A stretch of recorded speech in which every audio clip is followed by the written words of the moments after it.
Suppose हमारे पास दो vectors हैं, vector a equals A x I cap plus A Y J cap plus A Z के cap और vector b equals b x आई cap plus B Y जे cap plus B Z के cap. तो ये दोनों vectors a और b हमने लिखे हैं कार्टेशियन फॉर्म में।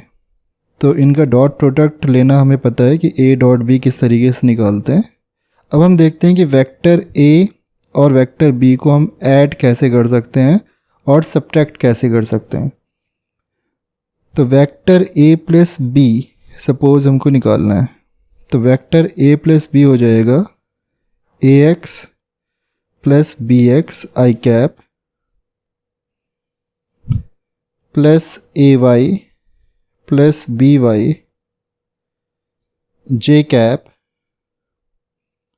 प्लस ए जेड प्लस बी जेड के cap.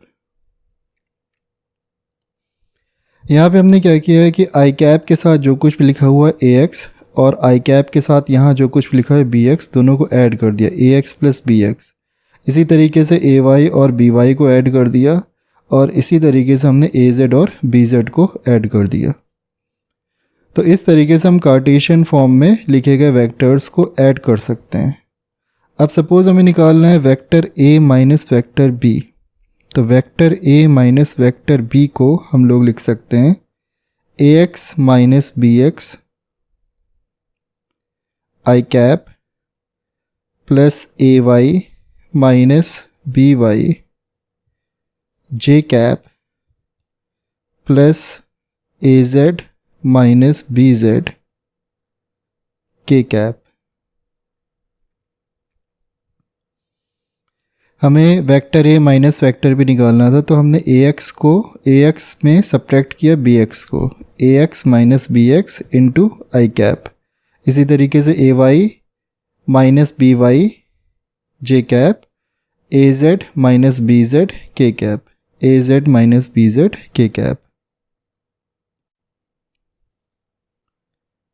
Question. Suppose vector A is given as 2 I cap minus 3 k cap and vector B is given as minus I cap plus 4 j cap. Now अब हमें निकालना है vector A plus B।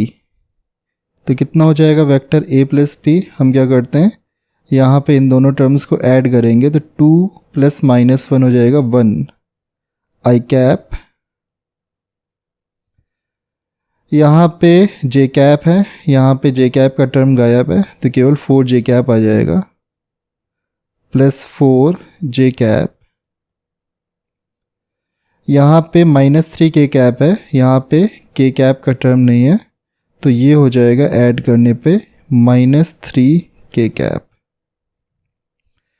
Similarly हम a minus B भी निकाल सकते हैं। तो अगर हमें वेक्टर्स दिए जाते हैं कार्टेशियन फॉर्म में तो हम उसे ईजिली ऐड कर सकते हैं और सब्ट्रैक्ट कर सकते हैं। तो सपोज़ हमारे पास एक वेक्टर दिया गया है कार्टेशियन फॉर्म में और हमें उसका मैग्नीट्यूड निकालना है। सपोज़ हमारे पास वेक्टर है a, vector a is given as ax I cap plus ay j cap plus az k cap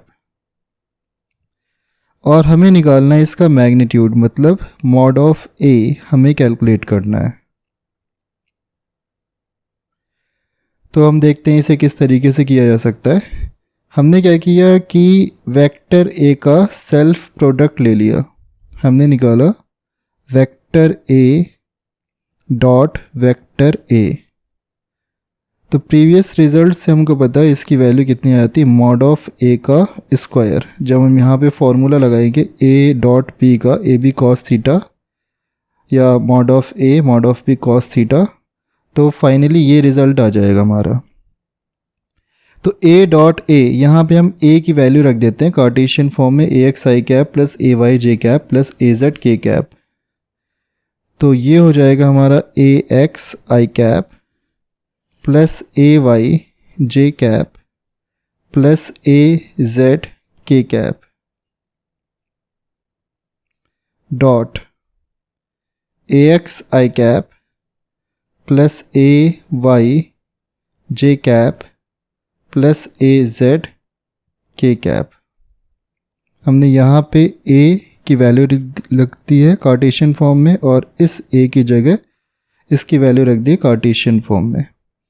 now that should be equal to कितना होना चाहिए, that should be equal to mod of A का square. ये हो जाएगा हमारा mod of A का square.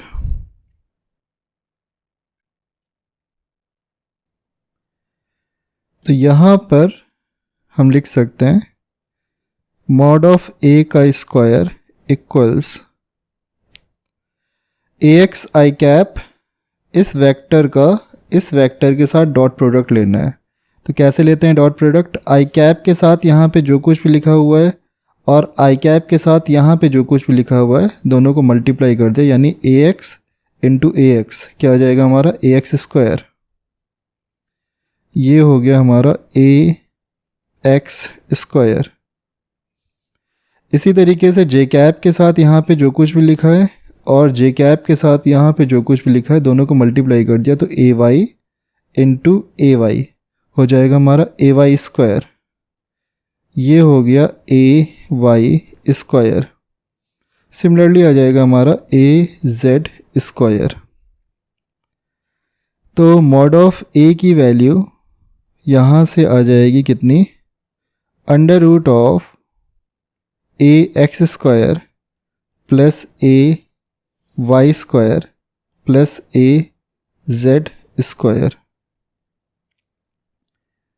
तो ये हो गया हमारा मॉड ऑफ ए का फॉर्मूला। यहाँ पे हम मॉड ऑफ ए की जगह सिंपली ए भी लिख सकते हैं।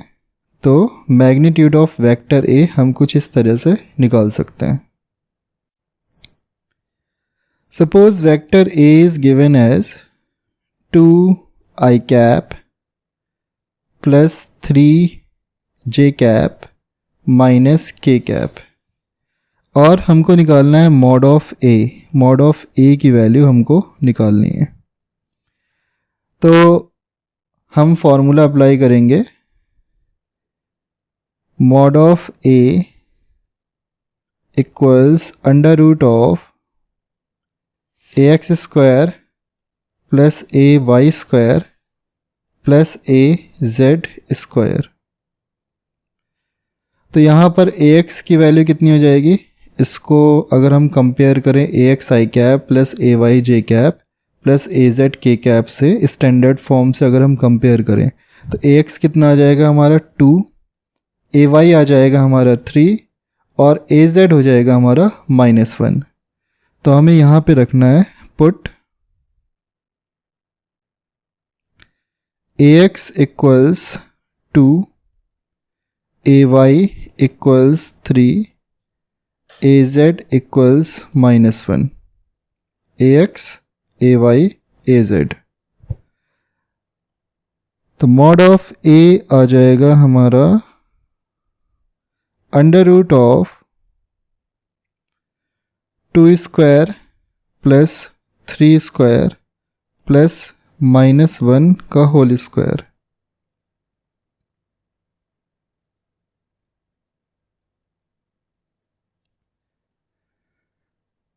मॉड ऑफ ए की वैल्यू आ जाएगी सॉल्व करने पे, ये हो जाएगा 4 प्लस 9 प्लस 1। तो 4 प्लस 9 प्लस 1 कितना आ गया 14। 4 प्लस 9 प्लस 1 अंडर रूट 14। तो आंसर हमारा कितना हो जाएगा, mod of A equals under root 14।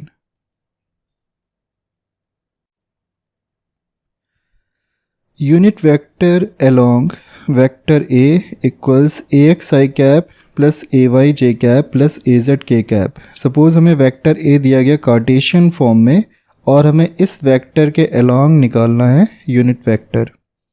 तो यूनिट वेक्टर हमको पता है कैसे रिप्रेजेंट करते हैं, हम ए कैप से रिप्रेजेंट करेंगे वेक्टर ए की डायरेक्शन में यूनिट वेक्टर हो जाएगा ए कैप।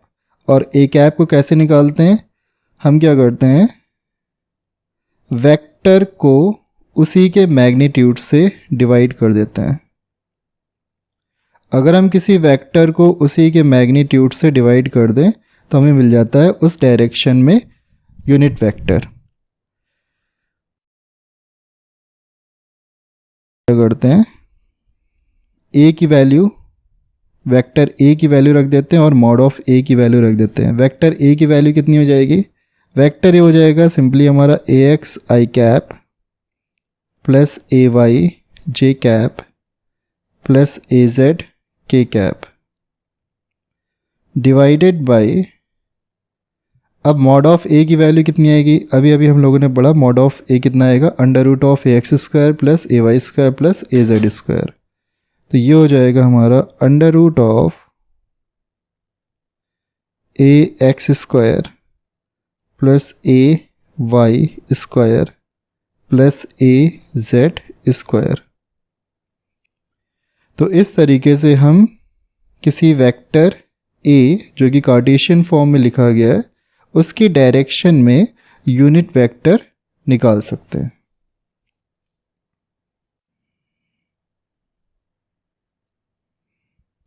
तो सपोज हमें वेक्टर ए दिया गया है 3i cap plus 4j cap और हमें ए कैप निकालना है, यूनिट वेक्टर निकालना है वेक्टर ए की डायरेक्शन में। तो सबसे पहले हम क्या करते हैं, मॉड ऑफ ए निकालते हैं। मॉड ऑफ ए कितना हो जाएगा? मॉड ऑफ ए का फॉर्मूला हो जाएगा हमारा A X square under root of A X square plus A Y square plus A Z square. तो जब हम इसको स्टैंडर्ड फॉर्म से कंपेयर करेंगे A x I cap plus A Y J cap plus A Z के cap से, तो हमें ए एक्स की वैल्यू मिलेगी 3, ए वाई की वैल्यू मिलेगी 4 और ए जेड की वैल्यू मिलेगी 0।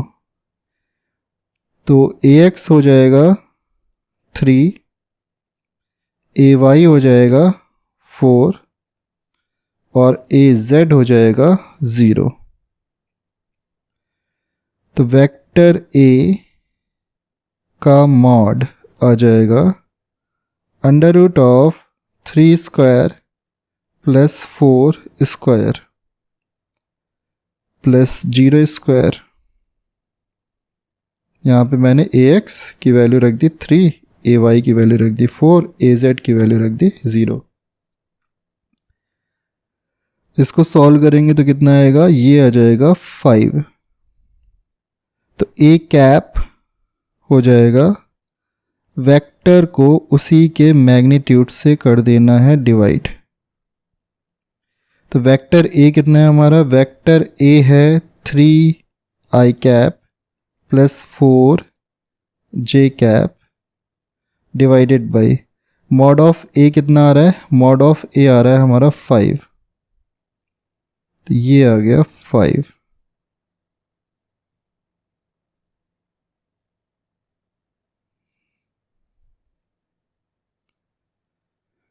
तो ए कैप आ जाएगा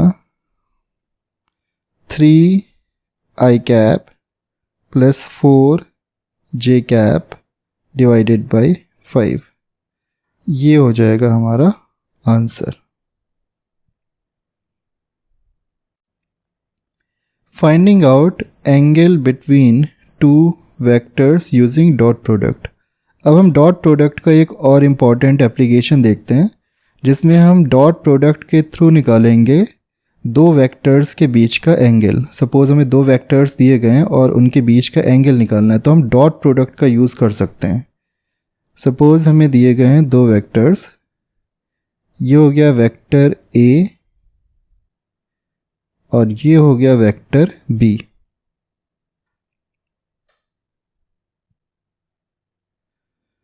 ये हो गया वेक्टर ए और ये हो गया वेक्टर बी और इनके बीच का एंगल कितना है, थीटा। थीटा की वैल्यू हमको निकालनी है। हमें ए पता है, हमें बी पता है और हमें थीटा की वैल्यू निकालनी है। तो डॉट प्रोडक्ट का फॉर्मूला होता है A dot B equals mod of A mod of B cos theta, या फिर हम सिंपली लिख सकते थे ए बी कॉस थीटा, इसकी जगह ए कर देते, इसकी जगह बी कर देते, ए बी कॉस थीटा।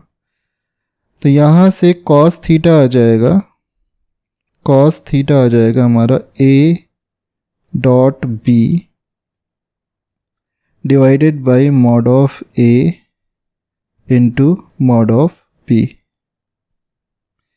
तो थीटा की वैल्यू कितनी आ जाएगी, थीटा की वैल्यू आ जाएगी कॉस इनवर्स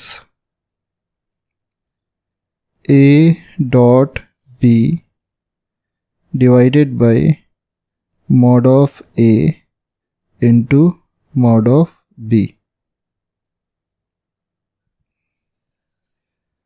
तो यहाँ पर हमें एक थीटा का एक्सप्रेशन मिल जाता है। यहाँ पे हम वेक्टर ए की वैल्यू रख देंगे, वेक्टर बी की वैल्यू रख देंगे, मॉड ऑफ ए रख देंगे, मॉड ऑफ बी रख देंगे, और इस पूरे एक्सप्रेशन का जब हम कॉस इनवर्स लेंगे तो हमें थीटा मिल जाएगा, दोनों वेक्टर्स के बीच का एंगल। थीटा की वैल्यू कौन सी लेनी, थीटा की वैल्यू हमको लेनी पड़ेगी 0 से लेकर के 180 के बीच में, ठीक है। Question, find out the angle between vector A and vector B where vector A equals I cap and vector B equals I cap plus J cap. तो हमें वेक्टर ए दिया गया है, वेक्टर बी दिया गया है, और वेक्टर ए और वेक्टर बी के बीच का एंगल निकालना है। तो इसको हम ज्योमेट्रिकली भी कर सकते हैं, वेक्टर ए को ड्रॉ करें, फिर वेक्टर बी को ड्रॉ करें, फिर इन दोनों के बीच का एंगल निकालें, लेकिन हम यहाँ पे डॉट प्रोडक्ट का यूज़ करते हैं। तो डॉट प्रोडक्ट का यूज़ करने के लिए हमने क्या किया, ए डॉट बी निकाला, ए डॉट बी हो जाएगा mod of A mod of B cos theta. तो इस एक्सप्रेशन में हमें मॉड ऑफ ए और मॉड ऑफ बी की ज़रूरत पड़ेगी, तो वो पहले निकाल लेते हैं। मॉड ऑफ ए हमारा कितना आएगा, मॉड ऑफ ए हो जाएगा हमारा mod of I cap, unit vector का मैग्नीट्यूड होता है 1, यूनिट वेक्टर के पे मॉड लगाएंगे तो कितना आएगा, 1 आएगा। फिर हम निकालते हैं mod of B, mod of B हो जाएगा हमारा mod of I cap plus J cap. तो इसकी वैल्यू को निकालने के लिए हम फॉर्मूला लगाते हैं। मॉड ऑफ बी का फॉर्मूला क्या हो जाएगा हमारा, under root of B X square plus B Y square plus B Z square. तो यहाँ पे बी एक्स हो जाएगा 1, बी एक्स आई कैप प्लस बी वाई जे कैप प्लस बी जेड के कैप। तो के कैप तो है नहीं, बी एक्स हो जाएगा 1, बी वाई हो जाएगा 1, बी जेड हो जाएगा 0। तो जब हम फार्मूला लगाएंगे इसकी वैल्यू आराम से निकाल सकते हैं मॉड ऑफ बी की। तो ये वैल्यू आएगी under root of 1 square plus 1 square that is equal to √2। तो मॉड ऑफ ए आ जाएगा हमारा 1, मॉड ऑफ बी हो जाएगा हमारा √2। अब हम इस एक्सप्रेशन में इसे सपोज लिख देते हैं इक्वेशन नंबर 1। इक्वेशन नंबर 1 में हम सारी की सारी वैल्यूज रख देते हैं।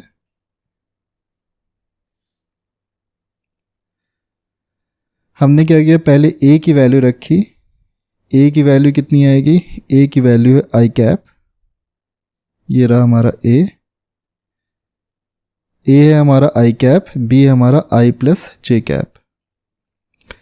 तो इक्वेशन नंबर 1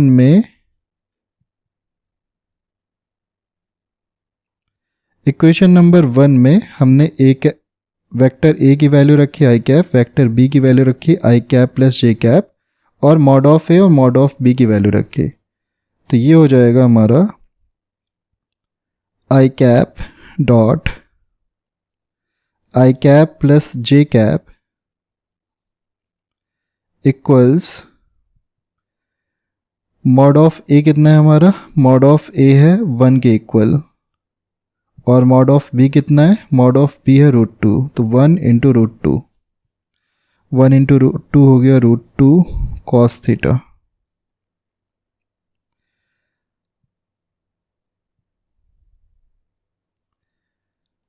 तो इसको हम ओपन कर लेते हैं। यहाँ पे हमने इसको ओपन कर लिया। ये हो जाएगा i dot I cap dot I cap plus i cap dot j cap, that is equal to √2 cos theta. हमें पता है कि i cap dot I cap की वैल्यू हो जाएगी 1 और i cap dot j cap की वैल्यू हो जाएगी 0, तो ये केवल 1 आ जाएगा यहाँ पे। 1 equal to √2 cos theta. cos theta की वैल्यू आ जाएगी 1/√2। तो इसका मतलब थीटा कितना हो जाएगा? थीटा हो जाएगा 45 degree. Theta will be equal to 45 degree. तो आंसर हो जाएगा कि वेक्टर ए और वेक्टर बी के बीच का एंगल कितना है? 45 डिग्री।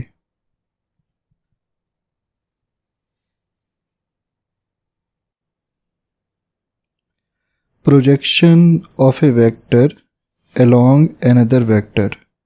प्रोजेक्शन को कभी कभी कंपोनेंट भी बोला जाता है। कंपोनेंट और प्रोजेक्शन का मतलब एक ही हो गया।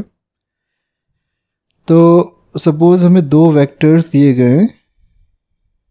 ये हो गया वेक्टर ए और ये हो गया वेक्टर बी।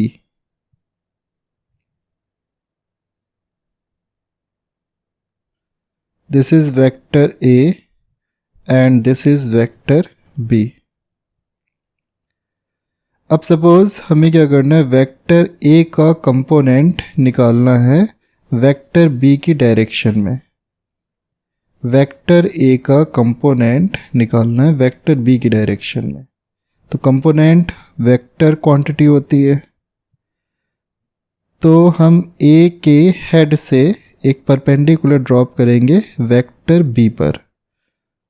तो ए के हेड से हमने एक परपेंडिकुलर ड्रॉप किया वेक्टर बी पर, हमें ये वाला पॉइंट मिला। हमने यहां से इसको ज्वाइन किया। अब हमें ये वेक्टर निकालना है। ये जो ग्रीन कलर का वेक्टर है इसको निकालना है। ये जो ग्रीन कलर का वेक्टर आ रहा है यही हो जाएगा वेक्टर ए का कंपोनेंट अलोंग वेक्टर बी। ये है सपोज वेक्टर बी। इसको मैंने यहाँ पे लिख दिया है वेक्टर बी को, और ये कंपोनेंट हमको निकालना है। सपोज वेक्टर ए और वेक्टर बी के बीच का एंगल कितना है? थीटा। तो वेक्टर ए और वेक्टर बी के बीच का एंगल हो गया थीटा। तो ये हमको पता है कि किसी भी वेक्टर का थीटा एंगल पे जो कंपोनेंट आता है, कंपोनेंट का मैग्नीट्यूड आता है, वो कितना होता है? सपोज वेक्टर ए का थीटा एंगल पे जो कंपोनेंट का मैग्नीट्यूड आएगा वो कितना हो जाएगा? ए कॉस थीटा। तो इसका मतलब ये जो लेंथ है ये कितनी हो जाएगी? ए कॉस थीटा। यहाँ से लेकर के यहाँ तक की लेंथ हो जाएगी ए कॉस थीटा। ये लेंथ हो गई ए कॉस थीटा। यहाँ से यहाँ तक की लेंथ ए कॉस थीटा हो गई। ठीक है। तो सपोज़ हमें इस प्रोजेक्शन को लिखना है। इस प्रोजेक्शन को एक नाम दे देते हैं। सपोज़ ये जो वेक्टर है कंपोनेंट है, वेक्टर ए का कंपोनेंट है, तो इसे नाम देते हैं ए सी। इसे मैंने नाम दे दिया, ये वेक्टर हो गया ए सी, वेक्टर ए का कंपोनेंट वेक्टर ए सी। ठीक है, वेक्टर ए सी लिखना है। तो किसी भी वेक्टर को लिखने के लिए हमें उसका मैग्नीट्यूड पता होना चाहिए, जो कि हमको पता है ए कॉस थीटा, और हमें उसकी डायरेक्शन पता होनी चाहिए। डायरेक्शन के लिए हम क्या करें? डायरेक्शन के लिए हम यूनिट वेक्टर्स का यूज़ कर सकते हैं। तो वेक्टर ए सी को अगर हमें लिखना है तो हमें यहाँ पर उसका लिखना पड़ेगा मैग्नीट्यूड, और यहाँ पर हम लिखेंगे उसकी डायरेक्शन। मैग्नीट्यूड तो हमको पता है कि कितना हो जाएगा, a cos theta. Vector AC का मैग्नीट्यूड हो जाएगा a cos थीटा। अब हमें डायरेक्शन और लिखनी, डायरेक्शन के लिए हम क्या करते हैं, यूनिट वेक्टर का यूज़ करेंगे। तो इसको लिखते हैं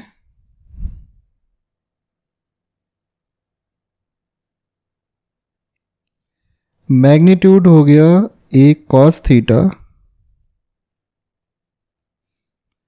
और डायरेक्शन, इस डायरेक्शन में यूनिट वेक्टर कितना हो जाएगा, ये तो वेक्टर b की डायरेक्शन है, तो वेक्टर b की डायरेक्शन में यूनिट वेक्टर कितना हो जाएगा, b कैप। वेक्टर b की डायरेक्शन में यूनिट वेक्टर हो जाएगा b कैप, तो इसे मैंने लिख दिया b कैप। ठीक है, मैग्नीट्यूड और डायरेक्शन। तो अब हमें a cos थीटा और b कैप की वैल्यू रखनी है। तो b कैप की वैल्यू तो बहुत ही आसान है, वेक्टर b को उसी के मैग्नीट्यूड से हम डिवाइड कर देंगे। हम a cos थीटा की वैल्यू कहाँ से रखें, तो a cos थीटा की वैल्यू के लिए हम एक बार फिर से डॉट प्रोडक्ट में जाते हैं।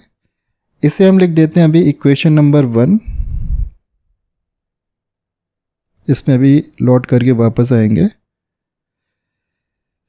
हमें पता है कि a डॉट b की वैल्यू कितनी होती है, ए बी कॉस थीटा, या फिर mod of a into mod of b cos theta, कुछ भी यूज़ कर सकते हैं हम। हमें a कॉस थीटा निकालना है, तो a कॉस थीटा कितना हो जाएगा, vector a dot vector b divided by b। तो a कॉस थीटा की वैल्यू को हम रख देंगे इक्वेशन नंबर 1 में यहाँ पर।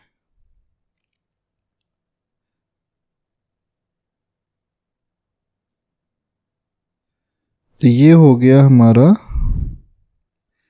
Vector a c equals a dot b divided by b। अब हम लिखने जा रहे हैं b कैप। तो b कैप कितना हो जाएगा, b कैप हो जाएगा vector b divided by magnitude of b। Magnitude of b को हम मॉड ऑफ b भी लिख सकते हैं, सिंपली b भी लिख सकते हैं। तो ये आ जाएगा a dot b divided by b square, और यहाँ पे आ जाएगा वेक्टर b। तो a डॉट b एक स्केलर नंबर होगा डिवाइडेड बाय b स्क्वायर भी स्केलर नंबर होगा। तो स्केलर को मैंने अलग कर लिया और इनटू वेक्टर को अलग कर लिया। तो ये हो जाएगा ए सी मतलब वेक्टर a का कंपोनेंट अलोंग वेक्टर b। तो अगर हमें कभी इस टाइप की प्रॉब्लम आती है कि किसी वेक्टर का कंपोनेंट हमको निकालना है किसी दूसरे वेक्टर के टर्म्स में, तो हम इसको यूज़ कर सकते हैं।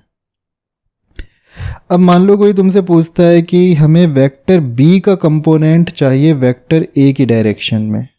उल्टा क्वेश्चन पूछ दिया उसने, हमें वेक्टर a का कंपोनेंट तो तुमने निकाल के दिखा दिया वेक्टर b की डायरेक्शन में। अब ये बताओ वेक्टर b का कंपोनेंट हम वेक्टर a की डायरेक्शन में कैसे निकालें। तो इस एक्सप्रेशन में हम क्या करेंगे, a की जगह कर देंगे b और b की जगह कर देंगे a।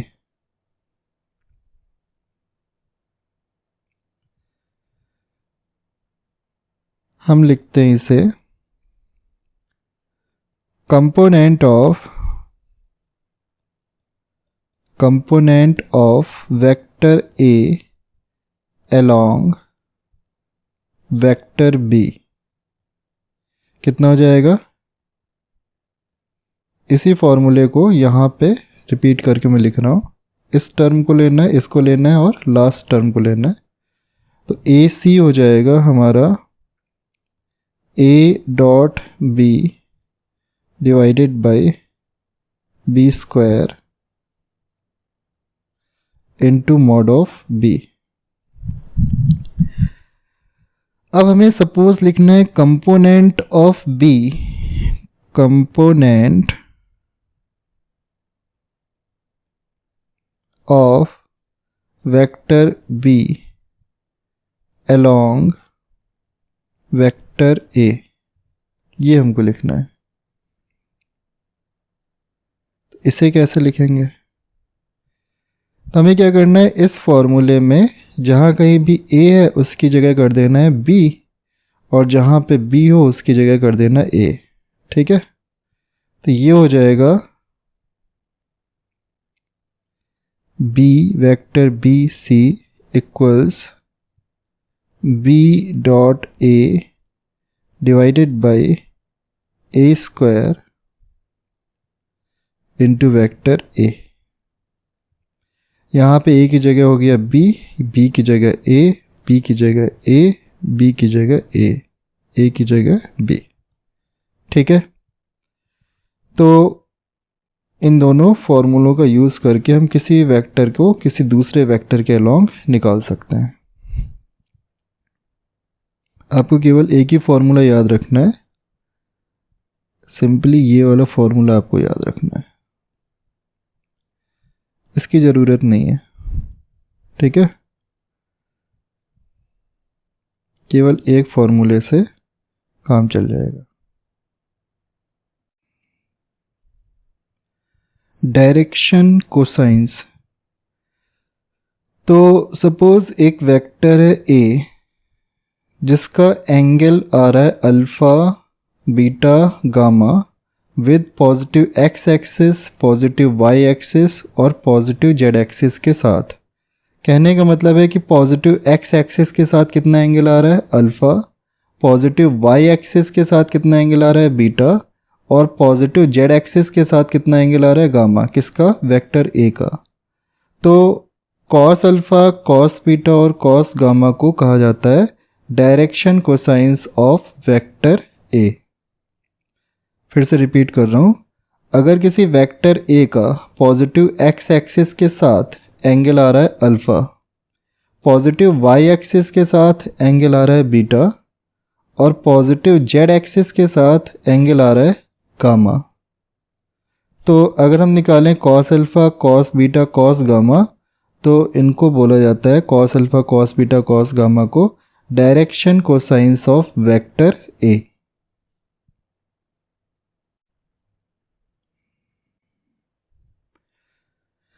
तो ये हो गया सपोज वेक्टर a, और वेक्टर a का एंगल पॉजिटिव x एक्सिस के साथ कितना आ रहा है अल्फ़ा, वेक्टर a का पॉजिटिव y एक्सिस के साथ एंगल कितना आ रहा है बीटा, और वेक्टर a का पॉजिटिव z एक्सिस के साथ एंगल कितना आ रहा है गामा।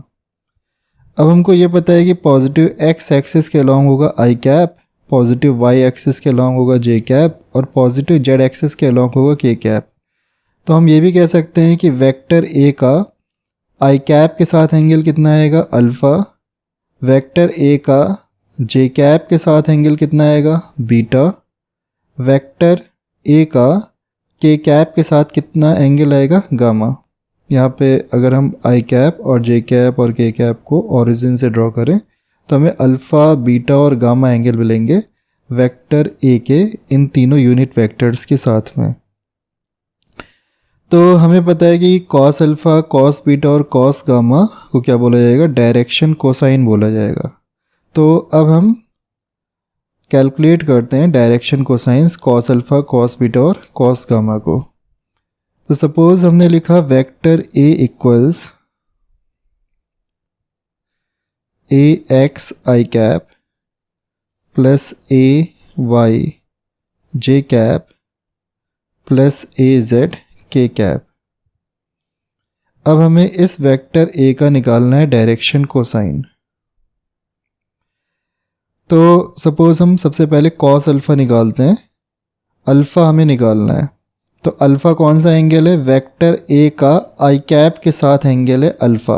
अगर हम i कैप को ओरिजिन से बनाते हैं इस तरीके से tail to tail vector a के साथ में, तो वेक्टर a का i कैप के साथ एंगल आएगा हमारा अल्फ़ा।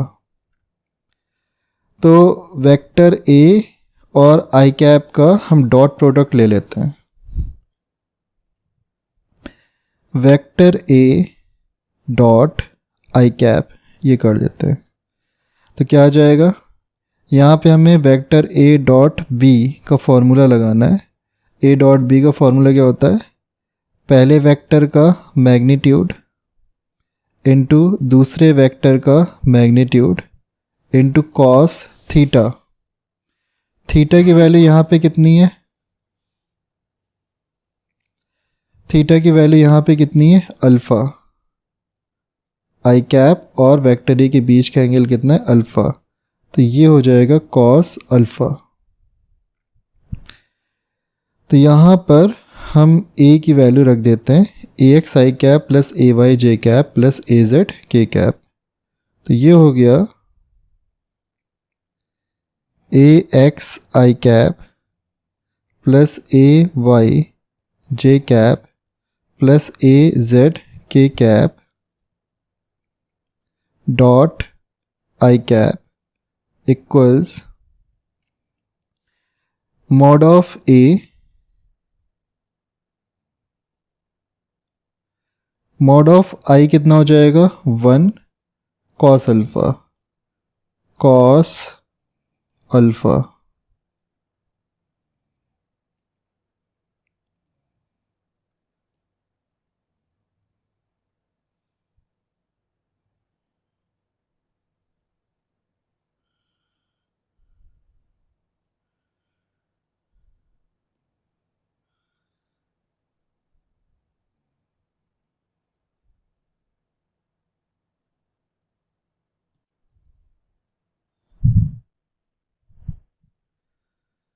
तो यहाँ पर हम डॉट प्रोडक्ट लेते हैं आई कैप का पहले वाले टर्म के साथ, दूसरे वाले टर्म के साथ और तीसरे वाले टर्म के साथ डॉट प्रोडक्ट लेते हैं। तो आई कैप का पहले वाले टर्म के साथ डॉट प्रोडक्ट कितना आ जाएगा, A x I cap dot I cap, I cap dot I cap कितना हो जाएगा, 1, केवल ए एक्स रह जाएगा यहाँ पे। दूसरे वाले टर्म के साथ अगर तुम देखें तो A Y J cap dot I cap, J cap dot I cap हो जाएगा 0। और इसी तरीके से तीसरा वाला टर्म आ जाएगा हमारा ए जेड के कैप डॉट आई कैप, वो भी हो जाएगा 0। तो केवल पहला टर्म आएगा ए एक्स, यहाँ पे आएगा केवल ए एक्स। जब हम डॉट प्रोडक्ट लेंगे इस वेक्टर का इस वेक्टर के साथ में तो केवल ए एक्स मिलेगा हमको। Now A X will be equal to mod of A, mod of a cos alpha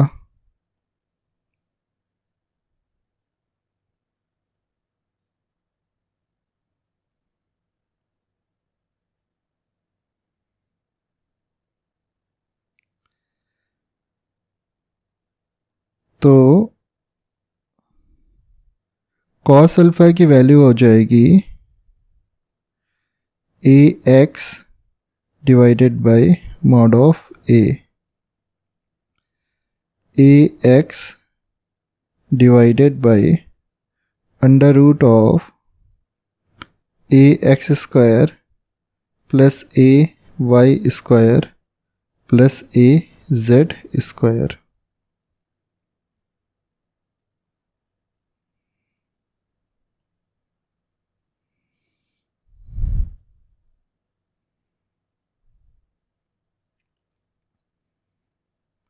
तो कॉस अल्फ़ा का फॉर्मूला आ गया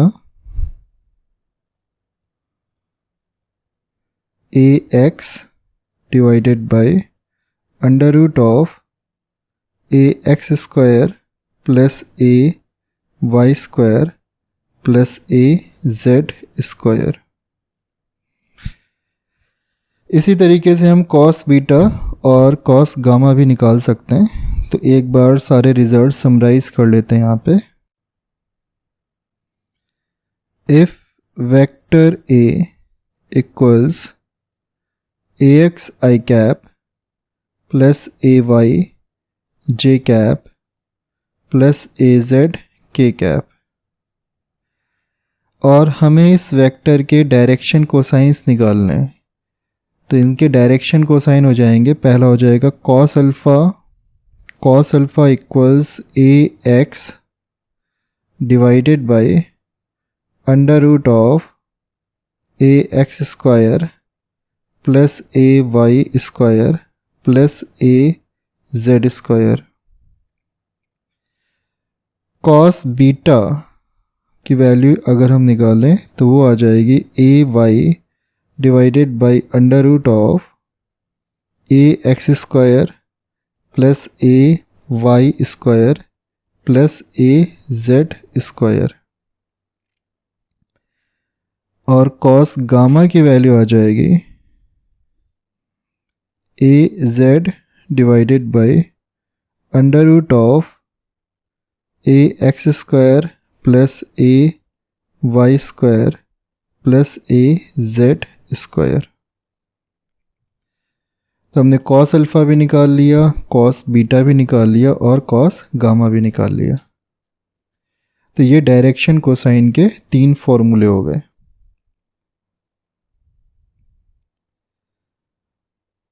अब सपोज हमको निकालना है cos square alpha plus cos square beta plus cos square gamma. तो जब हम कॉस अल्फ़ा, कॉस बीटा और कॉस गामा की वैल्यूज़ रखते हैं तो इसकी वैल्यू आती है, इस एक्सप्रेशन की वैल्यू आ जाती है 1। तो इस रिज़ल्ट को भी याद रखना है, cos square alpha plus cos square beta plus cos square gamma equal to 1। Cos square alpha को हम लोग लिख सकते हैं 1 minus sine square alpha plus cos square beta को लिख सकते हैं 1 minus sine square beta. Cos square gamma को लिख सकते हैं 1 minus sine square gamma equal to 1। तो फाइनली इसको सॉल्व करेंगे तो आ जाएगा sine square alpha plus sine square beta plus sine square gamma equal to 2। इसको जब हम सॉल्व करेंगे तो ये एक्सप्रेशन आ जाएगा हमारा।